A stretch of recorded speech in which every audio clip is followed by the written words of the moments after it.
The day before our company's IPO, Jared confessed to keeping a lucky charm woman. Lillian has this innate allure, being with her doubles the company's performance, he said. Didn't you want us to get married sooner? Then be good to her. Once the company's market cap hits my parents' target, we can get married. Then, he casually gave his orders. Clear out your bedroom and turn it into a luxury playroom. And Lillian is sensitive. After each time, you're responsible for cleaning her up. Later, the company's stock soared. But Jared handed me a pregnancy test slip. Lillian's pregnant. Her child will double the company's luck. Our wedding is postponed for a year. I gave a bitter smile, done lying to myself. I resigned on the spot and called my grandfather's old comrade, Grandpa Joe, about that arranged marriage I accept. After hanging up, the elevator reached the top floor office. I held my resignation letter, ready to knock on Jared's door, but the wooden door was vibrating unusually. Thump, thump, thump, thump. Accompanying the thumping were unmistakable sounds of passion. The resignation letter crumpled in my grip. Nausea rising, a woman's coy voice slithered out. Mr. Fletcher, I heard doing it in the office doubles the luck effect. Next time, I want to use Sierra's office. I heard it has a huge floor-to-ceiling window. Must be thrilling. Her breathy, panting voice was utterly revolting. My heart clenched. Jared's rough, gasping voice followed. Lillian, focus. We have a meeting soon. Let's make this quick. Be good. Next time, anywhere you want. The man who once whispered sweet nothings of love in my ear was now like rotten fruit, foul and putrid. I stood there, took a deep breath, crumpled the letter into a ball, and turned to leave. As I turned, my cast-in-case left leg slammed into the vibrating door. Bang! The loud noise froze the action inside. Jared opened the door, wearing a white shirt, a dark stain stark on his black suit pants. Anger etched his features, desire still clouding his eyes. Seeing me, he paused, the impatience receding slightly. You're here. I gave you time off to rest. He looked down at my cast, irritation flashing in his eyes. You just couldn't trust me. Had to drag your injured self here to check on me? I told you. Sleeping with Lillian is just for the company. Can't you understand that? If it weren't for your lowly status my parents disapprove of, why would I work myself to the bone building this startup? Wouldn't it be easier to just be a trust fund kid in Seacliff City and inherit the family business? Sierra? Who do you think I'm doing all this for? His eyes blazed with fury, face dark and twisted. A sour ache hit my nose. I mumbled, unable to form a complete sentence. A week ago, because of their heated phone call, a client misunderstood and accused me of misconduct. Cornered, I jumped from a second-floor window and broke my leg as the ambulance rushed me to the ER, needing someone to sign the consent forms. My phone played the sounds of him and Lillian lost in passion. I couldn't understand how the man whose eyes once held only me had changed so completely because of Lillian. Gripping the resignation letter, I clenched my jaw. Suddenly, the office door opened again. Sis Sierra, please don't misunderstand. Lillian emerged, clothes disheveled, shoulders covered in vivid red marks. Her legs trembled, but she swayed precisely and shoved me hard. Bang! The violent impact sent me tumbling down the small staircase outside the office. I rolled down several steps before my head struck a sharp red ornament. I blacked out for several seconds before struggling to my feet. Lillian's wails reached my ears. Mr. Fletcher, the bracelet my father gave me. It's shattered. It was his keepsake, the only thing I had left. Why did Sis Sierra have to ruin it? My vision blurred, then slowly cleared. Before I could see properly, Jared slapped me across the face. Sierra, apologized to Lillian. A ringing filled my ears, the taste of blood in my mouth. Lillian's cries started again. Mr. Fletcher, I didn't mean to. I just wanted to stop Sis Sierra. I didn't want to cause trouble between you. After all, I'm just a lucky charm, destined to be a nameless woman passed from man to man. But Sis Sierra is different. I won't take to heart the things she said to me before. As Lillian's voice became clearer, I dragged my cast-bound leg up step by step. Jared had already stepped in front of me. He pinched my chin, forcing it up. Sierra, you have everything. Why must you insult Lillian? Can't you see her suffering? His voice held anger. Emotions churned in Jared's eyes before he suddenly grabbed the red beaded necklace around my neck. If you won't apologize, then use your mother's thing to make up for it. The red beads were ripped away, Jared's grasp scraping bloody lines across my neck. The sharp pain jolted me back to my senses. I frantically grabbed his hand. That's my mother's keepsake. It's the only thing she left me. A year ago, as our company finally found its footing, the Fletchers reluctantly agreed to our relationship. but they demanded a meeting with my family the very next day. I called my mom immediately. She didn't say much, just asked one question. Zixie, are you sure about Jared? Hearing my answer, she stood on a train for 15 hours overnight to get to Seacliff City, but on my way to pick her up, she saw a girl who looked like me drowning, a veteran long retired. She jumped in without hesitation to save her. She never surfaced after the funeral. Jared, wearing professional gear, dove down over 20 times, retrieving each red bead from the necklace Mom always wore. He strung them carefully onto the strongest thread and gave it to me. Now, that strongest thread had cut into my neck. The agony was unbearable. I held onto Jared's hand tightly, not mentioning the past, just staring stubbornly at him. Jared's expression softened, his grip loosening. But then, Lillian rushed over and grabbed his arm. Clatter. The red beads scattered everywhere, rolling away. My fingers trembled, my gaze blank. Mr. Fletcher. The baby just moved. Feel it. Oh, Sis Sierra. I'm so sorry. I was just so excited. Please don't be angry. Lillian fake sobbed. Shrinking into Jared's arms, Jared pursed his lips, opening his mouth to speak. Sierra, she didn't mean to. She didn't mean to. It heard that countless times, when Lillian accidentally put mango in my breakfast, knowing I'm deathly allergic, sending me into anaphylactic shock. Jared said that. When I was hospitalized with a bleeding ulcer from closing a deal, lying alone on an 4 drip, and Lillian sent me a recording of their 7 rounds in one night. Jared still said that, time and time again. Countless times, my heart felt torn apart and stitched back together repeatedly. But this time, I refused to back down. Digging my nails into my palms, jaw clenched, I stepped relentlessly towards Lillian. She suddenly collapsed to the floor, feigning fear. Sis Sierra, please let me go. I don't want to be locked in the freezer again. It was so cold, I was so scared. Tears streamed down Lillian's face as she sobbed, nearly passing out from her performance. She clung to Jared's leg, her hands subtly activating a recording on her phone. Lillian, you bitch. How dare you seduce Jared? I'll teach you a lesson today. Show a cheap slut who climbs into bed for a living what happens. My voice, edited to sound vicious and cruel, came from the phone. Lillian frantically stopped the recording, kowtowing on the floor, begging me for mercy. Jared's face grew darker, his fists clenched, rage boiling in his eyes. Slap. He backhanded me across the face. I staggered, blood trickling from the corner of my mouth. Hey, Sierra. I should have realized it sooner. You're not the kind, simple girl you used to be. All these years, working the business circuit, you've become quite the player. How many execs have you slept with, huh? At least Lillian only has me. How many men have you had? Answer me. Jared's eyes were bloodshot, veins bulging on his forehead.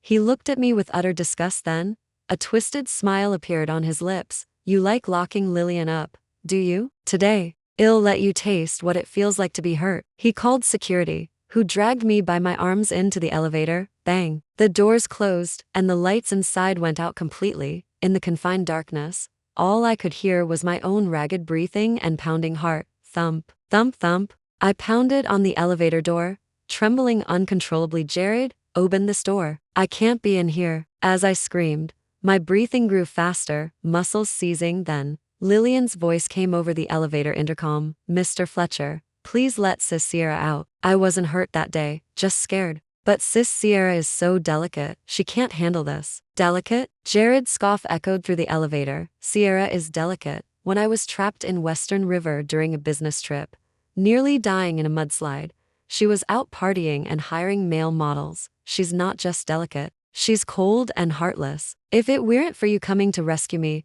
I might have died. After Jared spoke, the sound of passionate kissing filled the elevator, but I was already frozen in place. When I got word Jared was in trouble in Western River, I dropped everything and went immediately. The police had blockades up. I walked mountain paths in high heels for a full day and night to find the accident site. My strength alone wasn't enough. I gave all my jewelry to an elderly villager, begging her to find help for Jared. Exhausted, I passed out. How did it become Lillian who saved him? I opened my mouth to scream, to protest. Suddenly, a fire alarm blared outside the elevator. Fire. Everyone evacuate. The area outside the elevator shook with the chaos of panicked footsteps. My heart hammered. I pounded on the doors. But no one noticed me. The sounds of Jared and Lillian were gone, huddled in the corner. I forced myself to stay calm. Just then, the elevator moved, a sudden, terrifying drop. It plummeted downward at breakneck speed. Terrified, I curled into a ball. Images of gruesome elevator deaths flashing before my eyes. Seconds later, the fall stopped abruptly. The doors opened. Oh my God, there really is someone in here. It's Ms. Sierra. A company employee stared in shock. I slowly stood up, drenched in cold sweat. Ms. Sierra. The fire was a false alarm. Are you okay? The employee asked, looking uneasy. I didn't answer. I walked out, past the crowd surrounding Jared, who protectively held Lillian, without hesitation.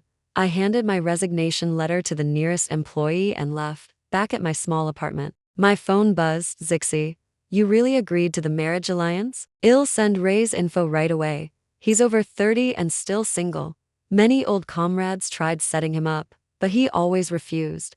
This time, I sent him your photo, and he agreed immediately. I didn't read Grandpa Joe's message carefully, just sent a polite reply before falling into a deep, exhausted sleep. The next day, I went to the hospital to have the cast removed, denying myself time to grieve. I arrived punctually at the restaurant to meet the prospective groom. Stepping out of the elevator into the 5-star venue, I headed for the reserved table number Grandpa Joe gave me, just as I spotted the back of a man's well-shaped, close-cropped head. A familiar voice hit my ears. What did you say? I'm not pregnant? That's impossible. I took a test. From the shadows, Lillian was on the phone, hysterical. Her face was twisted. Hanging up, she saw me and panicked. Sis Sierra.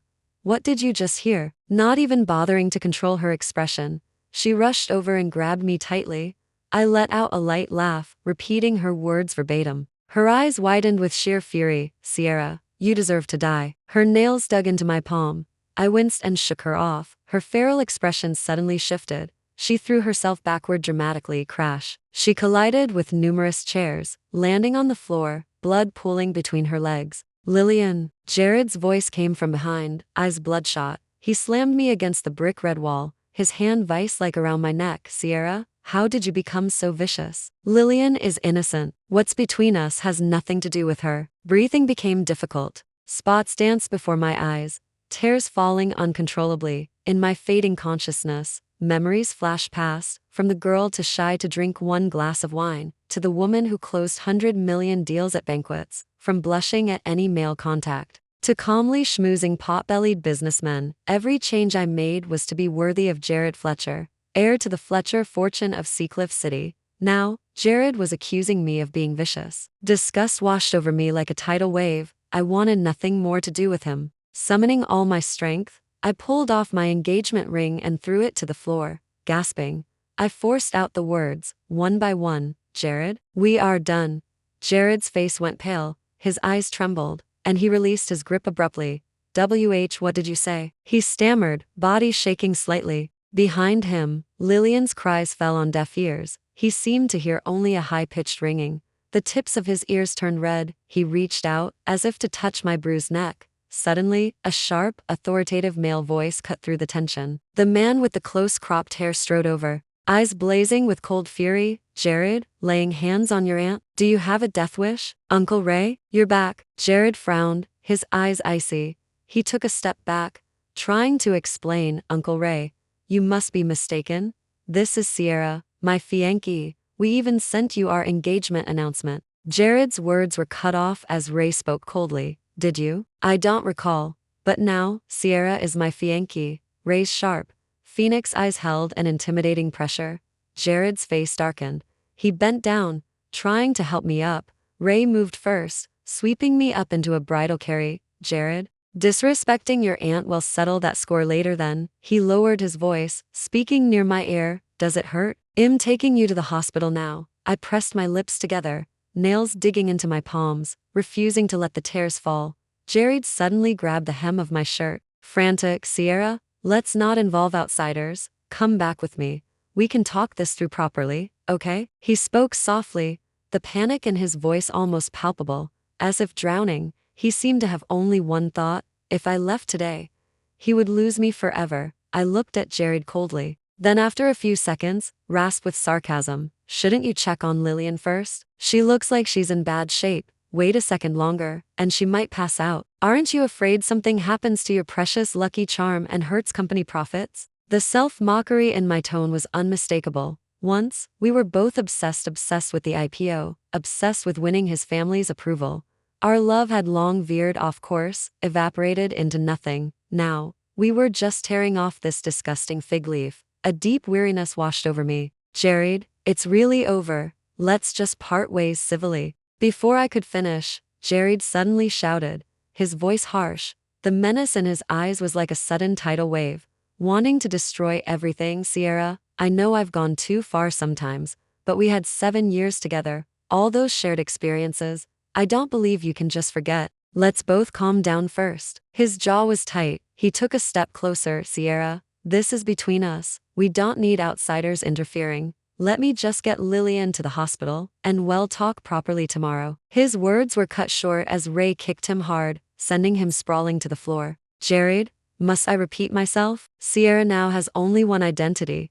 My fiancée, your aunt, and you? Huh? What gives you the right? The icy chill in Ray's voice even silenced Lillian's whimpering. Jared clutched his knee, face pale. He tried to speak again, but Ray was already striding away with me in his arms, watching us leave. The fear and panic Jared had been suppressing finally broke free. He looked down, muttering to himself over and over, Sierra can't really leave me. She's just playing hard to get. Scared I've really fallen for Lillian. Once I apologize tomorrow, she'll forgive me. Hasn't it always been like this after every fight? The self-reassurance worked. His expression gradually steadied. He slowly got up, carefully picking up the ring he'd thrown aside and putting it in his pocket. Just then, Lillian screamed from behind, Mr. Fletcher. Our baby. Save our baby. They rushed Lillian to the hospital at breakneck speed. Jared smoked in the hallway, wreathed in haze, his inner turmoil refusing to settle. Before finishing the cigarette, he pulled out his phone and dialed my number.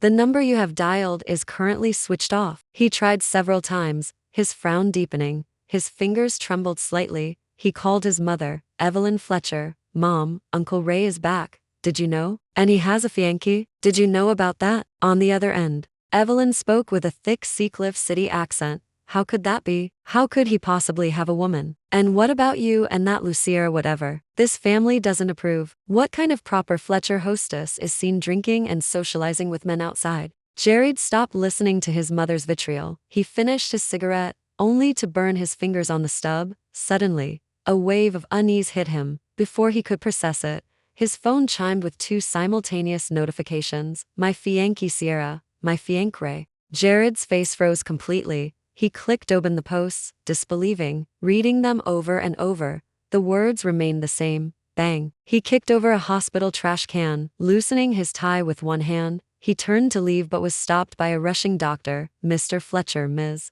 Ju only has minor abrasions. Nothing serious. Minor abrasions? Jared stopped, repeating the words incredulously. Isn't she pregnant? Is the baby all right? Did you even examine her? The doctor hesitated, choosing his words carefully. Mr. Fletcher, Ms. Ju also insisted we examine her baby. She said the child is a lucky child and mustn't be harmed, but we checked multiple times. There is no baby. The doctor's words echoed in Jared's ears. Frowning in disbelief, he was about to speak when a nurse ran out. Director, I found something major. This Ms. Ju's blood type doesn't match the woman who saved Mr. Fletcher all those years ago. The nurse's excited shout died upon seeing Jared's expression. Jared's heart skipped several beats, his eyes trembling. Back then, trapped in his car in Western River, buried by a mudslide, death closing in. He had pressed my number without hesitation, only to be met with some man's disgusting voice on the phone. In that moment, he felt utter despair. His heart died. After 4 days trapped, he lost the will to live, until a sliver of light pierced the darkness. A blurred female figure appeared. Jared felt saved. He mumbled pleas for help.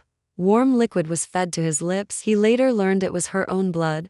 But wasn't that woman Lillian? The first person he saw upon waking was Lillian, wrist bandaged, looking frail. If it wasn't Lillian, then who? The thought was absurd. Yet details deliberately forgotten surface. The name called out accurately while he was fading. Me. Also hospitalized on leave when he recovered. No, it's impossible. The mounting evidence pointed to a truth he couldn't face. Jared, on the verge of madness, refused to believe it. He stormed into the hospital room but stopped outside the door upon hearing Lillian on the phone. Mom, don't worry. Mr. Fletcher is wrapped around my finger. That Sierra woman is no threat. Their relationship is fragile. I just need to falsely accuse Sierra a few times and Mr. Fletcher loses his mind. He's utterly devoted to me. Whatever you do, don't ever slip up about who really saved him back then. Lillian's voice continued. Jared's eyes turned bloodshot. He charged in, grabbing her by the throat. You dared to lie to me? Drop dead, blinded by rage. Jared completely lost it.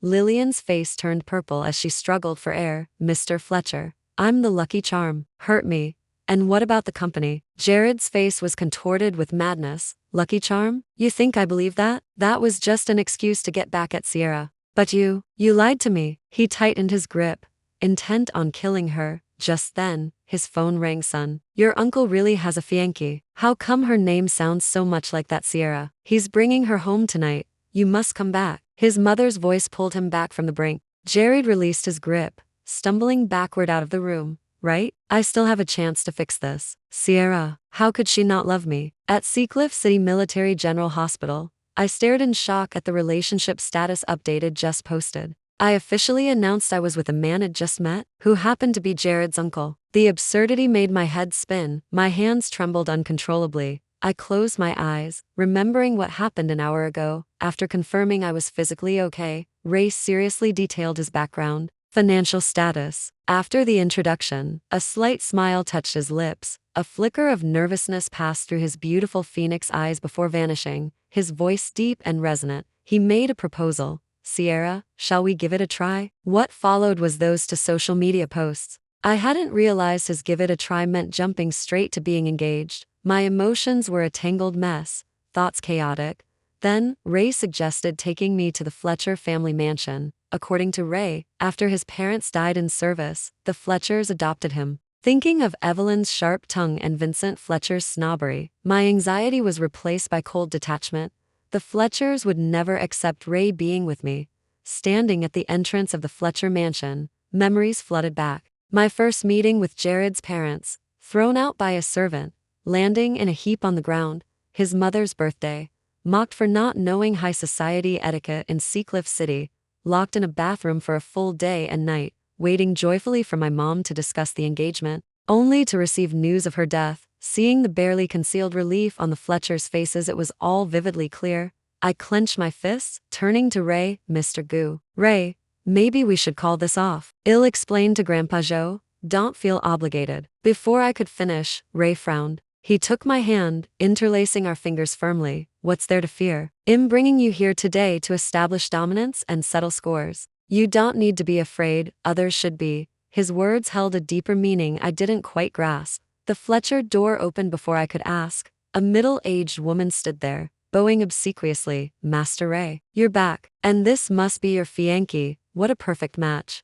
Her words caught in her throat as she pointed at me, stunned, speechless. You. How is it you? Ray pulled me inside, striding past her. If your tongue doesn't work, we can remove it, he said coldly, without a hint of warmth. Stunned, Ray confidently led me into the grand living room. In the Chinese-style decor, Evelyn and Vincent, seated on side chairs, turned pale upon seeing me led in by Ray. Luzu. No, Sierra, what are you doing here? Evelyn shrieked, pointing. Ray acted as if he hadn't heard, guiding me to the main seat. Elder brother, sister-in-law. Since foster father and foster mother passed, have you forgotten this old mansion actually belongs to me? And your so-called Fletcher group, if I recall correctly, I hold over 50% of the shares? Shouldn't it be called the Gu Estate? The Gu Corporation? He spoke casually, then suddenly smiled and raised our clasped hands. Let me formally introduce my fiancée, Sierra. Don't get it wrong this time, it's Sierra. If you mistake her name again, I might have to send you to the military hospital for a psych eval. Ray delivered several sentences in a row. Evelyn and Vincent didn't dare utter a word. Suddenly, I felt a surge of emotion.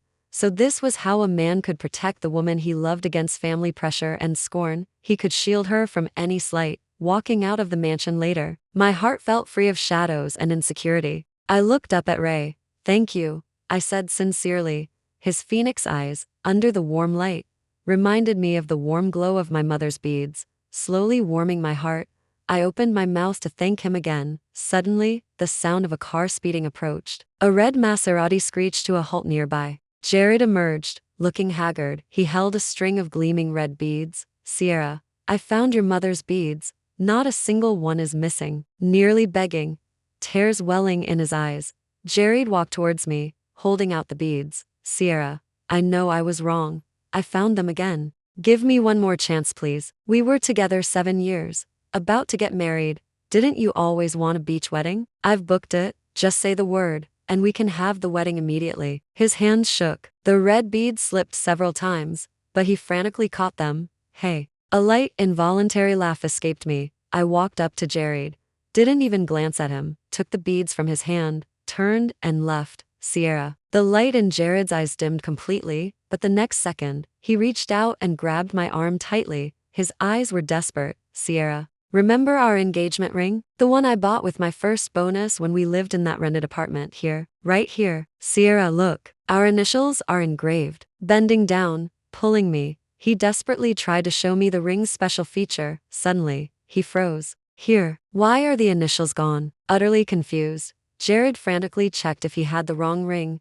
I took the ring and tossed it into the nearby bushes. Jared, did you forget? Not long after you brought Lillian home, she lost my ring. Remember what you said then? I looked up at the autumn sky, dotted with stars, just like that night.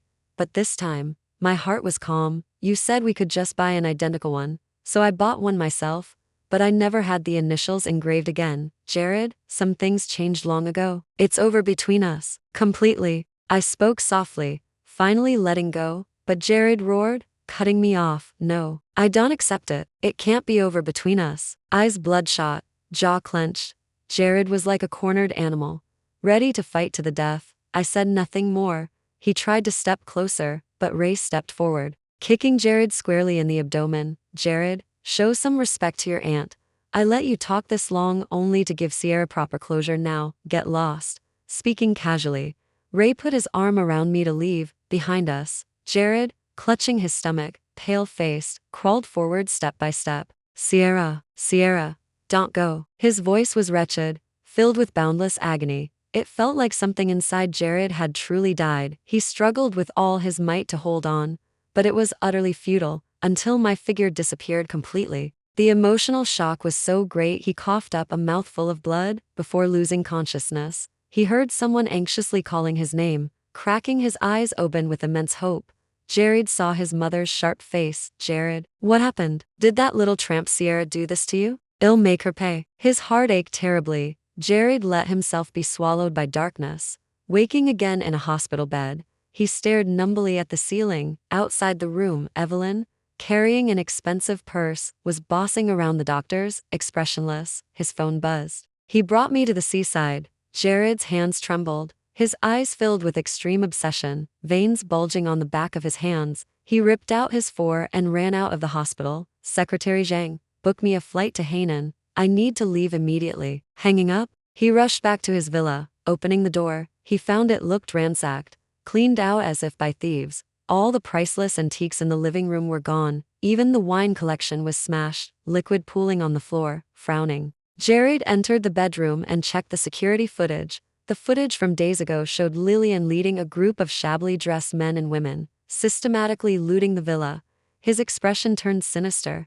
Jared was eerily calm. Secretary Zhang, call the police. I want them to suffer. You know what to do. Delivering the cold order, Jared changed into a suit and rushed to the airport.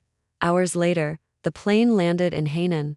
The humid sea air hit his skin. Without delay, Jared headed straight for the beach in my post. Evening was falling. Couples strolled hand in hand along the shore. Jared, in his full suit, stood out starkly. He didn't care, striding forward, eyes searching frantically, until excited gasps arose. Look, someone's proposing. So romantic. His heart clenched violently. Jared's hands shook. He pushed through the crowd, his eyes wide with disbelief. Sierra, will you marry me? At the center of the crowd, Ray was on one knee, gaze intense. I was stunned, taking a moment to process. Then I heard my own heart pounding wildly. Thump, thump, thump, thump. My cheeks flushed slowly. I extended my hand. I do. The ring slid onto my finger. Ray lifted me, spinning us around. Kiss, kiss. Kiss. The crowd chanted. Ray held my waist, leaning down, his nose nearly touching mine. Sierra, may I kiss you? He asked, his voice a deep, magnetic murmur, like a breeze against my ear. I looked up, a smile touching my eyes, rising on my toes. I gently met his lips, but then, Jared shoved through the crowd like a madman. I object. I won't allow this. His furious roar shattered the moment. People pointed and whispered. My almost kiss with Ray halted. But he suddenly closed the distance. His cool lips met mine, tasting of snow and pine. He kissed me gently, lingering. Sierra, focus. He murmured against my lips. My mind was consumed by Ray's kiss. When I came back to my senses, we were already back at the beachfront hotel, sitting on the bed. I touched my lips. Suddenly, my phone rang, an unknown number. I declined and blocked it. After blocking several numbers, I went to the balcony for air. Down below, standing in the storm, was a lone figure. Our eyes met across the distance. Jared stood there, pale, eyes bloodshot.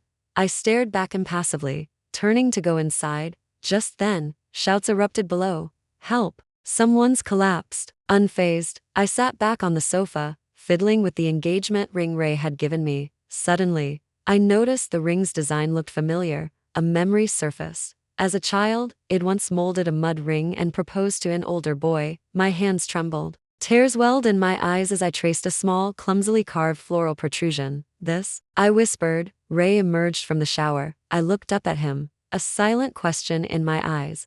Ray smiled, walking over damply, gently stroking my hair. Sierra, remember now? I nodded, tears falling. I remembered. So our fate began so long ago.